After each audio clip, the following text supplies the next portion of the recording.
VMAs and it was all love. So it's just like, I almost wish he had come in there on that shit because I kind of lost like a little respect for the sentiment of the verse. If it's really for everybody, then it needs to be for everybody. It just can't be halfway for the sake of the people. It used to be that, but now it's Pearl. Oh no, this video is what do you say me for? Copyrighted immediately. With them backhanded compliments. How many people think Kendrick Lamar is one of the greatest to ever touch microphone? Dreamville, y'all love Kendrick Lamar, correct? As do I. Put their head on the Cuban link as a monument. When you think of some of the most legendary runs that a single rapper has had in a single year, many of you will probably turn back to Tupac in 1996. Shortly after being released from jail, Tupac gave us his legendary double-disc album, All Eyes on Me. And after his tragic passing later in the year, his legacy lived on with what many consider his best album, Don Illuminati, The 7-Day Theory. I got advice from my father, all he told me was this, nigga, get off your ass if you plan to be rich. You might also turn to 1998 and think of DMX dropping two classic #1 albums back-to-back in the same year and performing in front of 200,000 people at Woodstock. Or you might think of 2002 when Eminem gave us one of the highest selling albums of all time with The Eminem Show, along with the #1 hit Lose Yourself and one of the highest grossing hip-hop movies of all time with 8 Mile. Or you could flip a year later and look at his protege 50 Cent, whose debut album Get Rich or Die Trying made an impact scary enough to have Jay-Z warn his entire label to step out of the way while 50 Cent reigned over the culture. Maybe you'd skip a few years later to 2008 when Lil Wayne sold 1 million copies in the first week with his magnum opus, The Carter 3. However, whatever year or rapper that comes to mind, only person to do that is Taylor Swift, bro. I'm sorry. Drake said that, and that is true. Taylor got you wiped down, bro. Taylor has everybody wiped down. She has the power, the strength of white power on her side, bro. I don't see nobody else doing 1 million first week with such mediocrity at that. I'd like to ask you this. Have any of these artists had the impact or the accolades that Kendrick Lamar has received in 2024? Numbers, Drake bars, has, impact, praise, accomplishments. We have seen Kendrick check every box this year, and if you doubt for a second that this was one of the most supernatural runs that a rapper has ever had, then stick around till the end of the video. However, the craziest part is that if you take it back all the way to the beginning of 2024, then you'll remember that this year was shaping my camera looking good and everything. It's not lagging.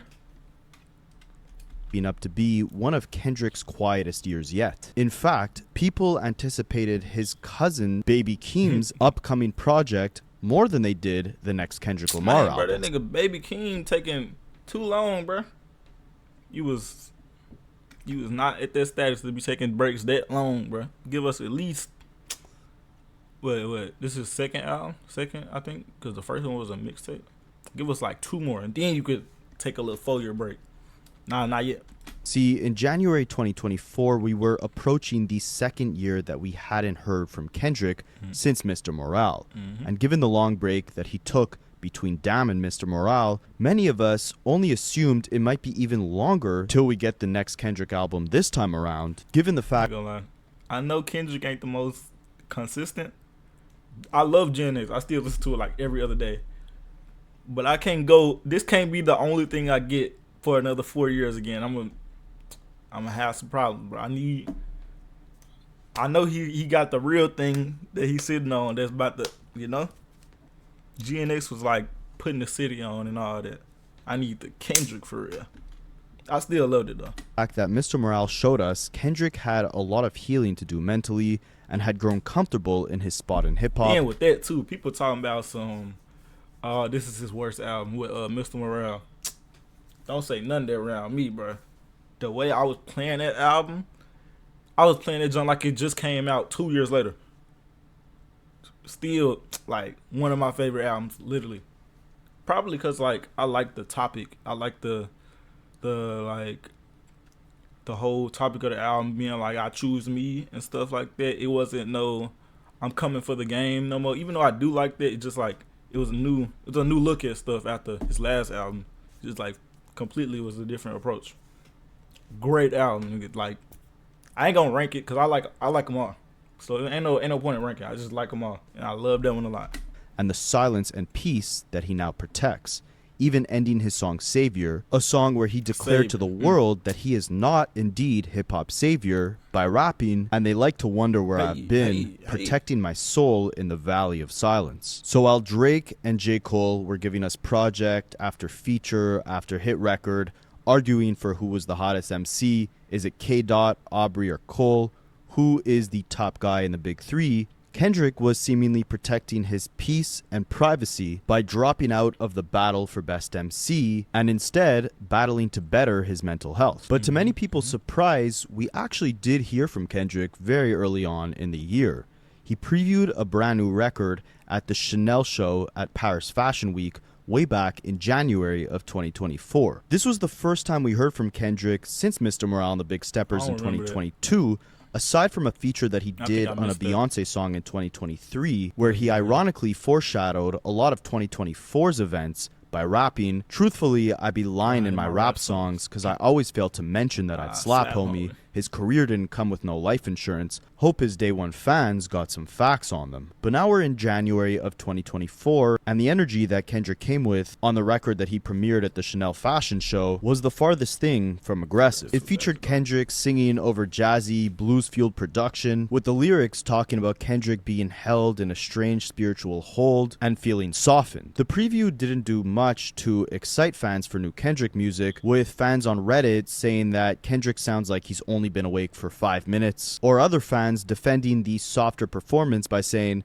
"Something about that is so sick though. Like, being bored while you record a sick song just drips with swag." But being bored is the furthest from how you talk about the nigga in the, I know what you're talking about, I saw it.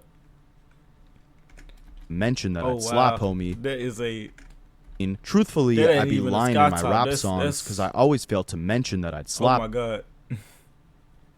What even is that, bro? Homie, his career didn't come with no life insurance. Hope his day one fan. Kid and play right there. That's. Hold up.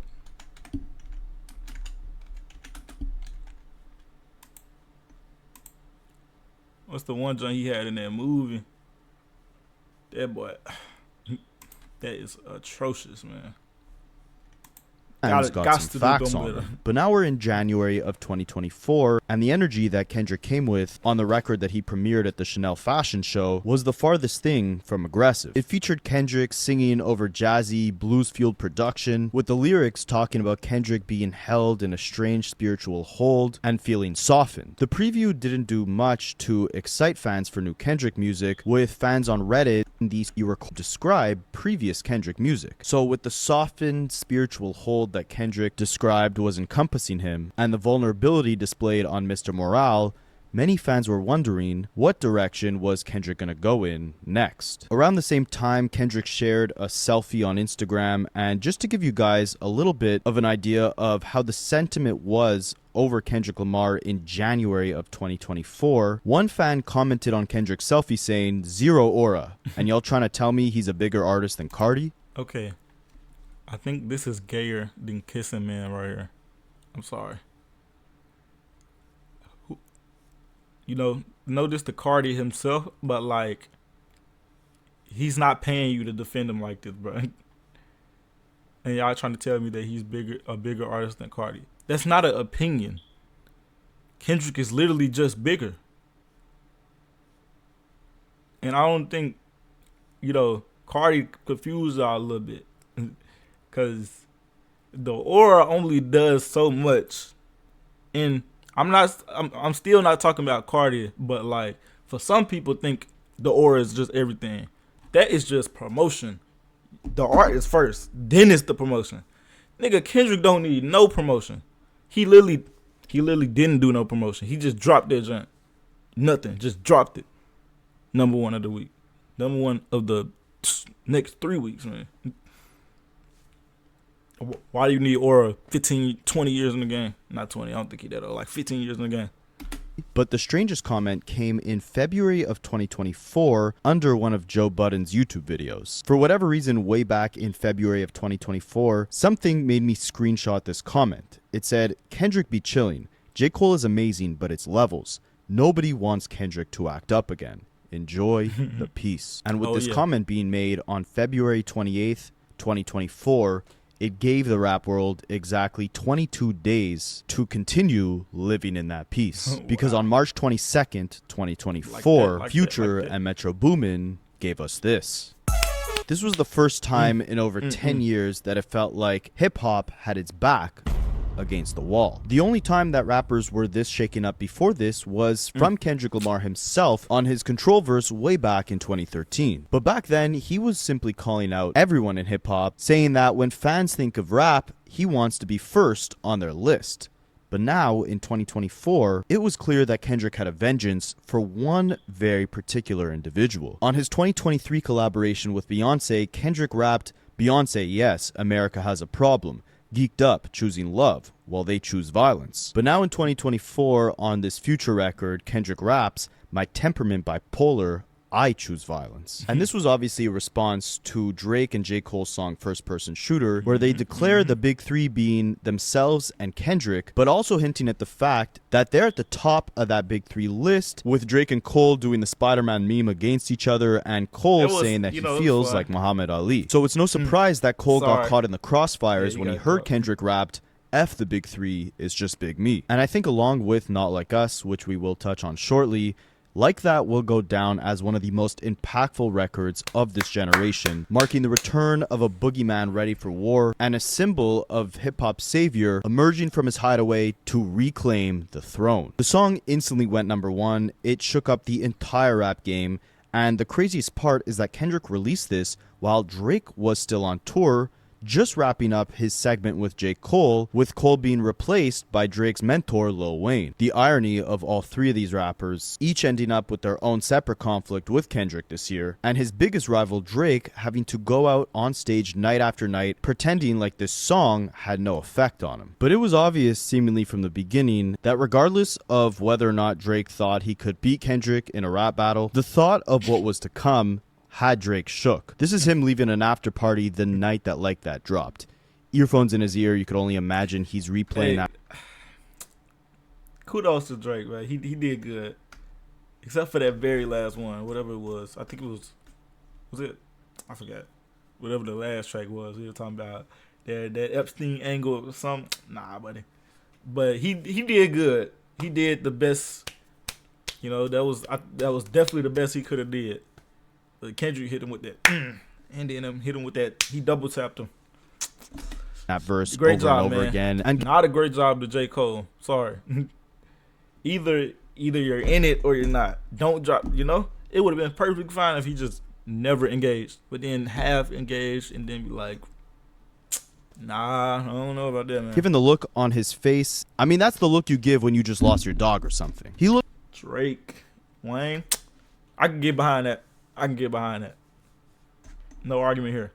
By the way, I am an avid Drake hater, but I could, I'm not that much. I'm not a delusional hater. I can, But yeah, Wayne, I definitely would take Wayne over Drake. Looked like he aged 20 years from this battle before it even begun. I mean, I can only imagine he was replaying those bars, and your best work is a light pack, Prince outlived Mike Jack, over and over again in those headphones, just pondering on what the hell he was about to say and what the hell was about to happen next. Drake is glued to the phone because he can't. This nigga somehow took a L. You're not even a rapper. He still can't admit that Kendrick won that, bro. And I feel bad for him, bro. We just saw that Drake stream with Ada Ross. That boy ain't never gonna get on this man's stream. Boy, that is sad, boy. You were fighting for all that just for that nigga to give you nothing. He ain't even paying him, bro. What? Why? Then his #1 artist of the year was Kendrick. Believe the unmitigated audacity of Kung Fu Kenny to attack the GOAT in the 9th inning after that just gave us back-to-back tours, back-to-back. AK glazes to the maximum. He went further beyond. Back-to-back albums that the pen been on a world tour. He finally took a break. And now you want to ditch the GOAT? And Drake would go on to do a couple shows, each day passing with no response, and the world wondering. Then that nigga Drake took like a month to respond, and then he was like, drop. Oh, he's scared. Nah, and then it was so much like being wishy-washy. Like, he was like, "All right, you taking too long to respond." It was like 1 day. He was like, "You got 24 hours." This nigga took a month.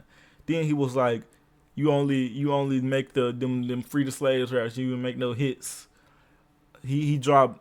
I'm not like one of those guys who take 5 years to drop. I can give you consistent. All these things he said, right? And then Kendrick went and made a deep one, like clearly like, you know, going through everything. He made a hit. He had another hit. He made another deep one. And then he was like, "Oh, now he's milking it." And then, okay, it's kind of been some dirt on both each other's names, but it's definitely more dirt on Drake. But it's like they're running with a weird narrative with Kendrick. First is now it's free to slave music, which is it's crazy that he got you black niggas saying that. What does that mean? And now it's like some of them be funny though, cause I know everything ain't serious. So it's trolling the Messi Ronaldo at the playing chess with a Kendrick mosh pit meme. That's hilarious.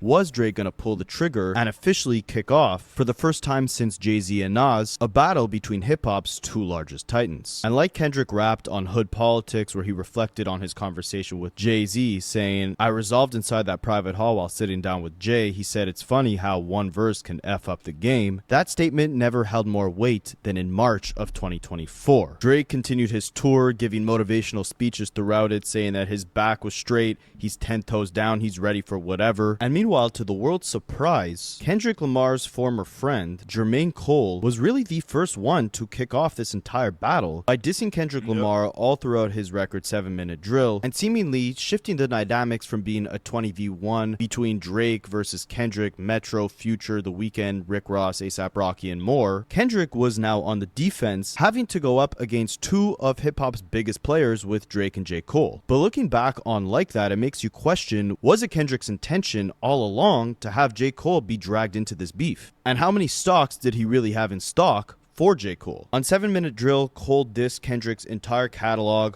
calling To Pimp a Butterfly a snooze fest, saying Mr. Morale was tragic, pinpointing Damn as Kendrick's commercial I don't even think even he believed it. He just had to say so. Peak, but claiming that Kendrick had now fallen behind and J. Cole had now caught up and was ready for war. But it's crazy how things could change just a good week later. J. Cole gets on stage at his Dreamville festival, the biggest crowd he's arguably ever performed in front of, and backs out of this beef, declaring he wants no smoke with Kendrick and thinks Kendrick is one of the greatest to ever touch a mic. Trying to find a little angle and downplay his greatness. I want to say right now tonight, Bro, I'm not saying I think J. Cole is better than Kendrick or, you know, all that. I don't care. I'm just, throughout my life, I've listened to J. Cole way more. I listen to both of these people a lot, but I listen to J. Cole a lot more. Feels bad, man. Let's just move past it. Let's forget this. Never happened.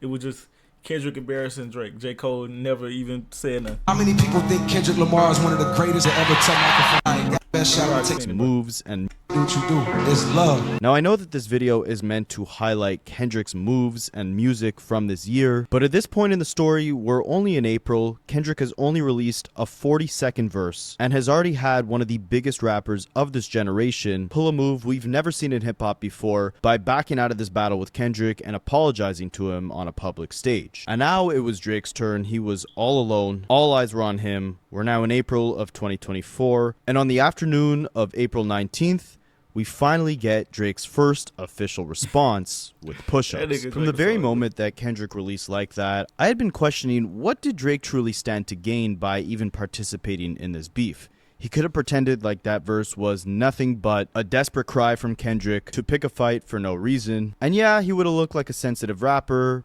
but he already was a sensitive rapper. And with the sensitivity Drake displayed during his beef with Pusha T, he should have been calculated enough to realize 2 tracks that I actually like. Flash forward one. I'll be okay. I'm upstairs. Let's hope the lights don't go out.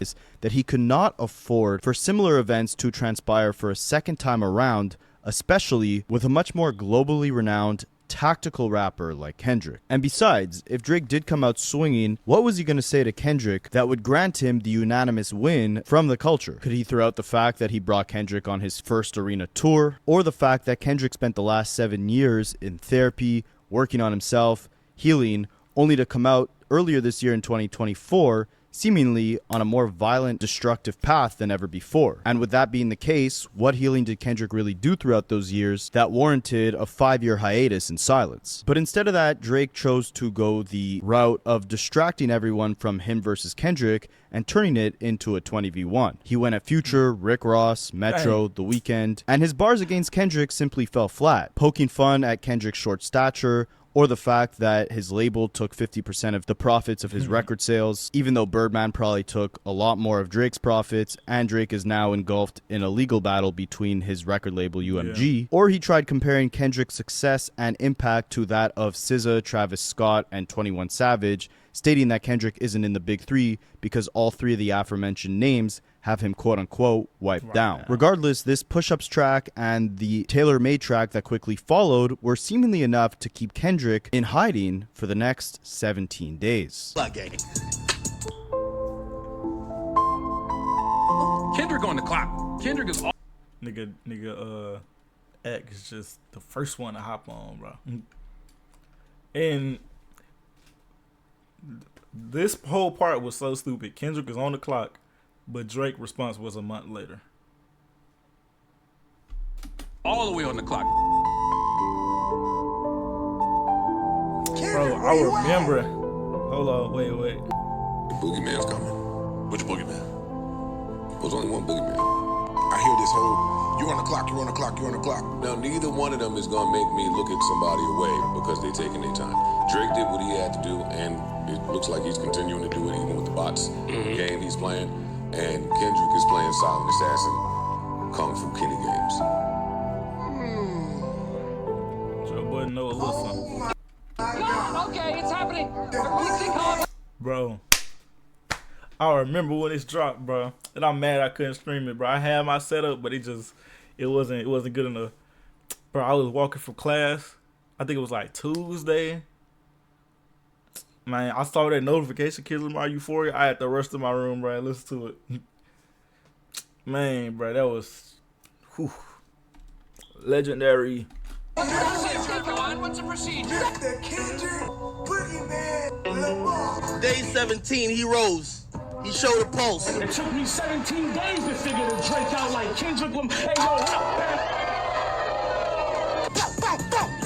And while the world thought that Kendrick's silence was him simply backing out of this battle, it obviously turned out to be the exact opposite. Kendrick released a 6-minute theatrical takedown of every aspect of Drake's personality, reputation, legacy, upbringing, family life, all while simultaneously warning him for what was to come. On Push-Ups, Drake painted himself as the Thanos of hip-hop, battling multiple rappers all at once, while on Euphoria, Kendrick let the world know that those superpowers were getting neutralized. Drake was spiraling, and this was not in fact a 20v1, but it was a 1v20 between Kendrick and all of Drake's ghostwriters. Not a 20v1, it's a 1v20 if I got a smack nigga that's right for you.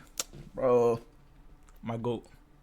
Kendrick called out everything from Drake backing out of his beef with Pusha T and redirecting it into a beef with the seemingly unconfrontational Pharrell Williams. He criticized Drake's presence in his son's life, comparing his own parental skills to Drake's. And while he stated that Drake did not teach his son proper morals, discipline, and values, he emphasized that it was due to the fact that Drake himself was completely void of integrity, authenticity, good intentions, and a good influence on the culture. While Euphoria wasn't exactly the nail in the coffin, it set up the foundation for the world to paint Drake in the light of being an immoral actor who brought a poisonous presence to the culture, who did not belong in the very landscape that he built his entire career upon. And with the hope of gaining cultural acceptance, Kendrick exclaimed that Drake not only garnered immense hatred for the way that he walked, talked, dressed, and more from Kendrick himself, but it was actually how the entire culture was truly feeling. Euphoria put Drake in the scope, with Kendrick ending off the song rapping, "If you take it there, I'm taking it further. That's something you don't want to do." But sure enough, Fast forward to May 2024, and in the first 4 days of that month, we witnessed Kendrick piece apart his opponent with the most calculated chess moves we've ever witnessed in a rap battle. Not only did Kendrick decode Drake's personality in a much more scathing and calculated way than Drake did to Kendrick, not only did Kendrick play Drake's game better than him by dropping songs at a much more rapid pace and making a much larger impact on the charts, so much so that Drake had to sue He gave these niggas like no angle to say something like, oh, he's too deep. We ain't playing that. Ain't nobody putting it on the ox. Can't say none of that. And then they just had to be like, oh, he's milking it now. He was milking it for making a music video. His record label for defamation, claiming that they over-promoted Kendrick's records. But the most incredible part about Kendrick's entire performance is that he seemingly distracted the entire world from any allegation Drake made against him. After Euphoria, Drake quickly snapped back a couple days later with Family Matters. On that record contained allegations so brutal that if they ever come out as being true, it would destroy any artist's career. Good track right there, man. Family Matters, good track. No matter how big or beloved they are. Drake came out and claimed that Kendrick not only lied to the world about his relationship with his fiancée, Drake not only dismantled all of the integrity and loyalty amongst Kendrick's inner circle, claiming that his longtime friend and manager Dave Free had an affair with his fiancée Whitney, and Kendrick was now raising his manager and fiancée's kid as if it was his own. But worst of all, darkest of all, by far the darkest allegation in this whole battle was Drake claimed that Kendrick physically assaulted his fiancée. Now yes, being a PDF file is definitely just as bad, if not worse, than being a woman abuser. But again, we haven't gotten to Not Like Us yet. Those allegations haven't boiled to the surface just yet. At this point, Drake drops Family Matters, accusing Kendrick of the most heinous acts of violence and betrayal amongst his family dynamic. And before the world can sit down and digest every bar that Drake just rapped, every attack, every allegation he just revealed, with the snap of a finger, Kendrick made the world completely forget Family Matters ever existed, pulling the arguably smartest move that has ever been done in a rap battle, dropping Meet the Grams 30 minutes after Drake released Family Matters. Talking to each one of Drake's family members, Kendrick starts the song off, writing a letter to Adonis, painting Drake again as an regardless of the, daughter part, that joint is still, like, just out of this world, bro. Like, the eeriness of it and just, like, the just hit. Who produced it, nigga? The Alchemist.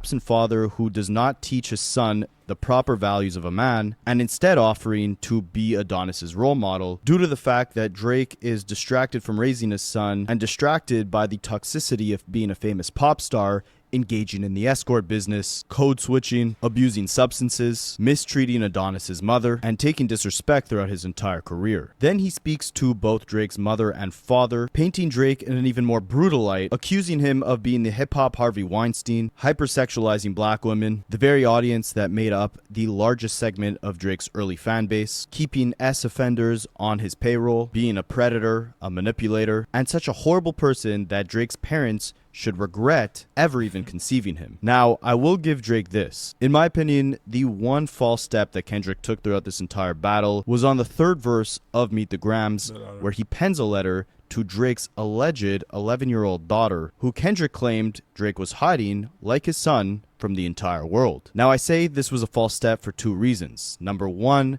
there has been no concrete evidence that has come out to prove that Drake indeed does have a daughter. Number two, and this is more a subjective take, I know that in rap battles, lies can be tossed. It doesn't necessarily take away from the credibility of that rapper's performance. However, to me, this beef reached its low point when both artists were throwing allegations against one another without any concrete evidence to back it up. Kendrick did a good enough job decoding Drake's personality to a T without having to stoop to Drake's low level by creating narratives with no factual evidence to back them up. But again, everything about this record alone did the job perfectly to not only decode Drake's personality, but also distract the entire public from the bombshell of a diss track that Drake put out 30 minutes before with Family Matters.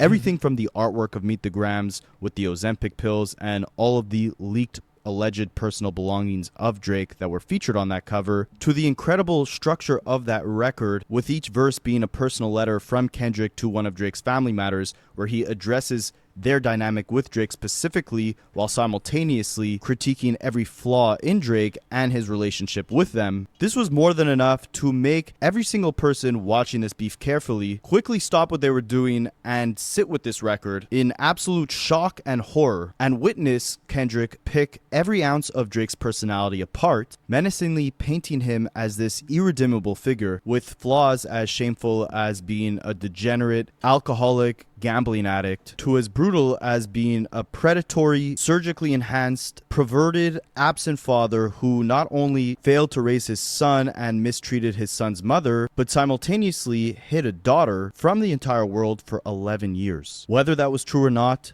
the damage was done. Kendrick took complete control of the narrative, clobbering over family matters, which Drake considered his red button, his nuke, that would end Kendrick and all the rest of the rappers that he was going up against. In the span of 30 minutes, that diss record and every allegation made within it was completely neutralized. And while the world recovered from the brutality of Meet the Grams, Kendrick refused to even let his own diss record breathe, as on the next morning of May the 4th, Kendrick played Drake's game better than he could ever play it. You could find a million breakdowns of Not Like Us and why the subject matter within it has caused irreparable damage to Drake's career, but I want to take you guys through a couple specific reasons as to why that song was one of the greatest records and moves ever made in a rap battle. Firstly, as we saw before, after Drake released Push Ups, everyone doubted Kendrick due to his silence. Even though it took Drake longer to respond with Push Ups after Kendrick released Like That than it took Kendrick to respond to Push Ups with Euphoria,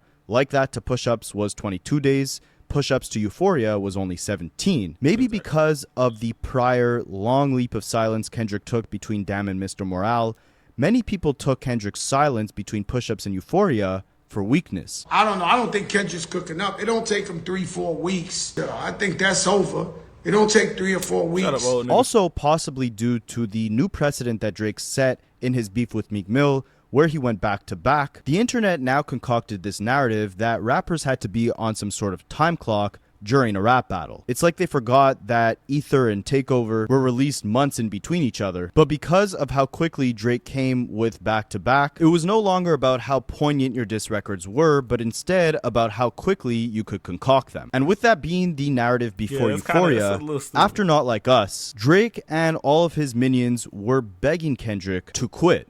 Drake's affiliates went from saying, "Tell that boy to drop," but he knows he can't because he doesn't have anything, to Drake unofficially bowing out of this beef on the Heart Part 6, saying that he knows Kendrick's going to release something 30 minutes later, and Drake essentially was done. You got 10 more records to drop, and you go and drop the West Coast one. I would like that one. That would be some shit I could dance to if he wasn't tripling down on some whole other bullshit. I'm happy I can motivate you. Meet the Grams put an end to the time clock narrative, but Not Like Us put an end to the battle completely. The narrative was no longer how quickly will Drake respond to Not Like Us, but instead, how will Drake ever recover from Not Like Us? Not only did Kendrick play Drake's game in terms of going back to back in a quick amount of time, but he did so with a hit song that will stand the test of time for generations to come. Even rappers who were defending Drake throughout most of this beef had to admit that Not Like Us will grow to be a generational timeless classic. Fat Joe compared it to a song like In the Club or Lean Back, with quotables that fans will be singing for years to come. And 50 Cent, one of Drake's biggest defenders,